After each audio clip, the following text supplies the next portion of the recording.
The energy shackles burned against Liam Vex's wrists as he was dragged through corridors of black steel and pulsing crimson light. His cargo hauler, the Drifter's Dream, had been nothing more than scrap metal within minutes of crossing into Zenthari space. Now he stumbled between two towering guards, their obsidian armor reflecting the alien glyphs that lined the walls. "Keep moving, human," one growled, his voice filtered through a mechanical translator. Liam's boots echoed against the polished floor as massive doors slid open before him. The throne room stretched beyond like a cathedral of shadows, its vaulted ceiling lost in darkness. At its heart sat a throne carved from what looked like crystallized starlight, and upon it. She was nothing like the propaganda holos. Empress Virexa rose with fluid grace, her pale blue skin seeming to glow with inner light. Red curls cascaded over her shoulders like liquid fire, framing a face that was both beautiful and terrifying. She stood nearly 7 feet tall, her form statuesque and powerful, wrapped in robes that seemed to be cut from the void itself. "Leave us," she commanded, her voice carrying the weight of absolute authority. The guards hesitated. "Your Majesty, the human." "I said leave." Alone with her, Liam felt like prey before a predator. She descended the throne steps slowly, each movement deliberate and hypnotic. Her eyes, brilliant amber with flecks of gold, studied him with an intensity that made his skin crawl. Liam Vex, cargo technician, age 28, unmarried, no children. She circled him like a hunter. "Do you know why you're alive?" "Lucky me," he managed, earning a smile that didn't reach her eyes. "My people are dying," she said, stopping before him. "Centuries of genetic manipulation have left us sterile. We are an empire of billions, yet we cannot create a single child." Her hand lifted to his face, fingers tracing his jawline. "But humans are compatible. Rare. Precious." Liam's blood turned to ice. "What are you saying?"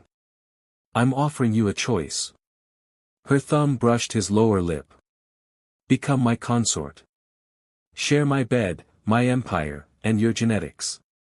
Help me save my people." Her grip tightened. "Or be jettisoned into the void." The silence stretched between them like a chasm. Finally, Liam swallowed hard. "When you put it like that, I accept." Her smile this time was genuine, predatory, and utterly terrifying. Liam's quarters were a cage of luxury. Crystalline walls offered a view of Zalthara's 3 moons, while alien artifacts lined shelves he dared not touch. A sonic shower, gravity-adjusted sleeping platform, and clothing synthesizer, all proof that his captivity was gilded, but captivity nonetheless. "The Empress expects you in her chambers at the 20th hour, announced Kess, a slight Zenthari with silver-streaked blue skin who served as his guide. Her voice carried less authority than the guards, but her eyes held the same wariness. "And if I refuse?" Liam asked, though he already knew the answer. "There is no refusal. Only compliance or the void." She gestured to the door. "Commander Thane will escort you." The commander was a mountain of scarred flesh and bitter experience. His mechanical eye whirred as it focused on Liam.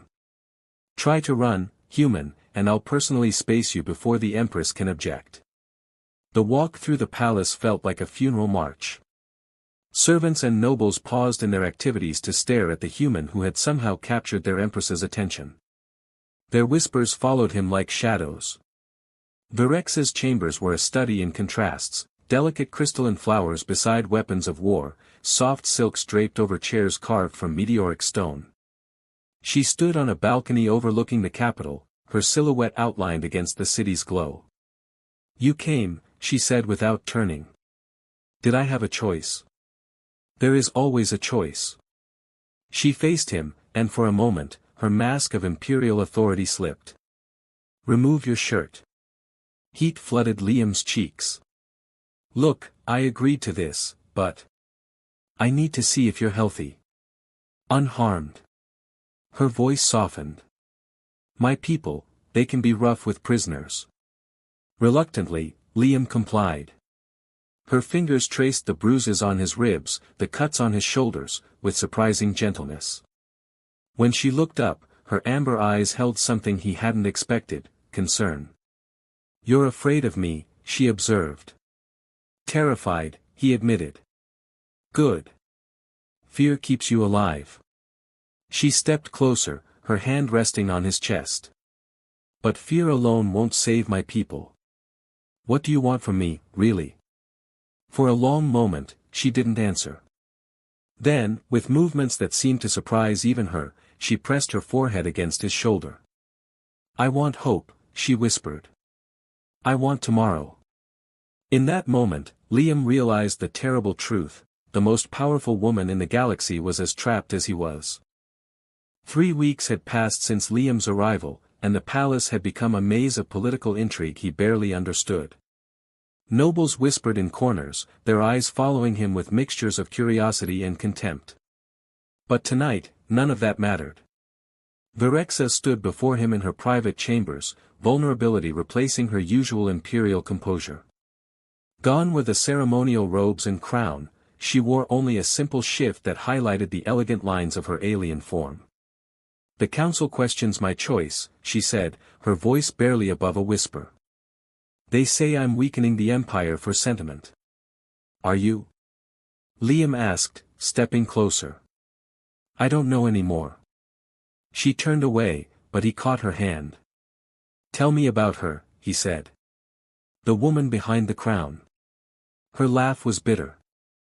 "I was 6 when they started preparing me to rule. Combat training, political theory, strategic planning. I learned to kill before I learned to kiss." She met his eyes. "I've never known anything but duty. And now? Now I find myself caring about a human who should mean nothing to me."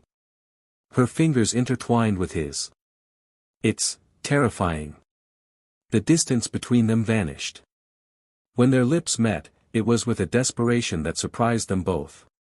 Her skin was warm despite its alien hue, and she tasted of something exotic and intoxicating. "I shouldn't want this," she breathed against his mouth.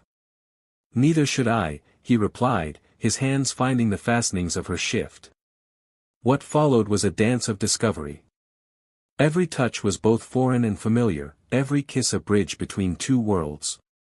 She was powerful beneath him, her strength matching his passion, her soft cries echoing in the vast chamber. Later, as they lay entwined, her head resting on his chest, Liam traced patterns on her blue skin. "Your people, will they accept this?" "Some will. Others." She pressed closer. "There are those who believe humans should be bred like livestock, not loved like equals." "And what do you believe?" "I believe," she said, lifting her head to look at him, "that love might be the salvation we've been searching for." A soft chime interrupted them. Kessa's voice came through the calm, "Your Majesty, urgent reports from the outer colonies." Reality crashed back. Virexa rose, her imperial mask sliding back into place, but her hand lingered on his cheek. "Duty calls," she said. "It always does," he replied, finally understanding the weight she carried. The attack came at dawn. Liam woke to the screech of alarms and the thunder of energy weapons. Through the crystal walls, he could see ships, sleek, predatory vessels bearing the insignia of the Zenthari military, firing on the palace. "Coup," Kess gasped as she burst into his chamber. "General Vorthak's forces. They're coming for the Empress." Liam's blood turned to ice. "Where is she?" "Throne room." An explosion rocked the palace. "She's trapped." Training he'd thought forgotten from his brief military service kicked in. "Get me a weapon." "You're not a soldier." "I'm whatever she needs me to be." The corridors were chaos. Loyal guards battled against rebels while servants fled in panic. Liam fought his way through smoke and violence, a stolen plasma rifle in his hands. Each step toward the throne room felt like a lifetime. He found her surrounded. Virexa stood defiant before her crystalline throne, her personal guard forming a desperate circle around her. "General Vorthak, a massive Zenthari with ritual scars covering his face, advanced with a dozen soldiers.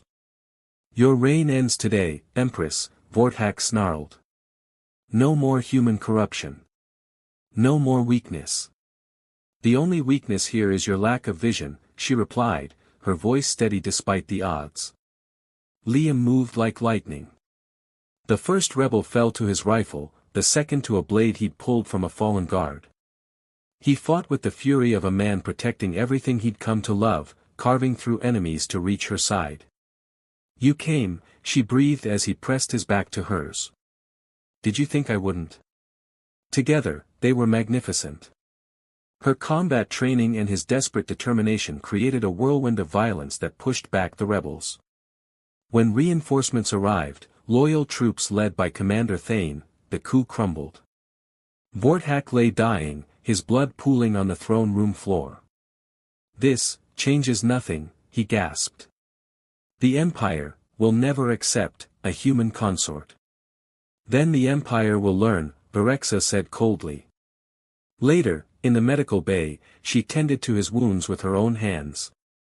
The formal mask was gone, replaced by something raw and real. "You could have run," she said, cleaning a cut on his shoulder. "When the fighting started, you could have escaped." "Run to where? Everything I care about is here." She looked up, her amber eyes bright with unshed tears. "Including me? Especially you." When she kissed him this time, it was with the passion of someone who had almost lost everything. They made love urgently, desperately, as if each touch could ward off the chaos threatening to tear them apart. "I love you," she whispered against his skin. "I love you too," he replied, and meant it completely. 6 months later, Liam stood on the balcony of the Imperial Chambers, watching the sun rise over Zalthara. The city sprawled below, its crystalline spires catching the light like captured stars. Behind him, he could hear Verexa moving through her morning routine, the sounds of an empire waking up. "The council meeting is in an hour," she said, joining him at the railing. Her pregnancy was beginning to show, a subtle curve that filled them both with wonder and terror. "How do you think they'll react to the colony proposal?" "Some will support it. Others will try to have us both executed." She smiled. Just another day in paradise. Liam had learned to navigate the treacherous waters of Zenthari politics. His insights into human nature had proven invaluable, his perspective offering solutions that pure Zenthari logic couldn't reach. He was no longer just a consort, he was a true partner in ruling. "Are you ready for this?" he asked, his hand resting on her belly. "To be a mother? To raise a child who might be the future of our species?" She leaned into his touch. "I'm terrified." "Good. That means you'll be a great mother." She laughed, the sound carrying across the morning air. "When did you become so wise?" "When I fell in love with an empress." Their kiss was interrupted by a soft chime. Kessa's voice came through the calm, "Your Majesties, the council is assembled." Together, they walked through the palace corridors. Servants and nobles bowed as they passed, but Liam could see the change in their eyes. Where once there had been skepticism and fear, now there was something like hope. In the council chamber, they took their seats, equal thrones, side by side. The assembled nobles waited with barely concealed anticipation. "The first human Zenthari hybrid colonies have been approved," Berexa announced. "Volunteers from both species will help establish settlements on 3 worlds in the Outer Rim." The chamber erupted in discussion. Some voices were raised in anger, others in excitement. Liam watched it all with the detached interest of someone who had learned to see the larger picture. "They're afraid," he said quietly. "Of course they are," Berexa replied. "Fear of change is natural. But so is the desire to survive." Later, in the privacy of their chambers, they celebrated their small victory. Her body was changing, becoming more beautiful to him each day. When they made love, it was with the tenderness of partners who had learned to trust completely. "What do you think our child will look like?" she asked afterward, her head on his chest. "Beautiful," he said simply. Like their mother. And stubborn, she added. Like their father. Outside, the Empire continued its ancient dance of power and politics. But here, in this moment, they had created something new, a love that might just save two species from extinction. The future stretched before them, uncertain but full of possibility. And for the first time since his capture, Liam Vex wouldn't trade places with anyone in the galaxy.